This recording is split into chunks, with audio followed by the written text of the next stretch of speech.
You ask Tiger to solve. This deals with linear equations with one unknown. The final result is x equals 2. Let's solve it step by step. Isolate the x. Multiply both sides by 2.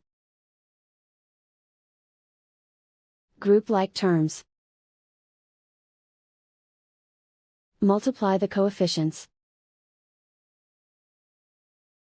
Simplify the arithmetic.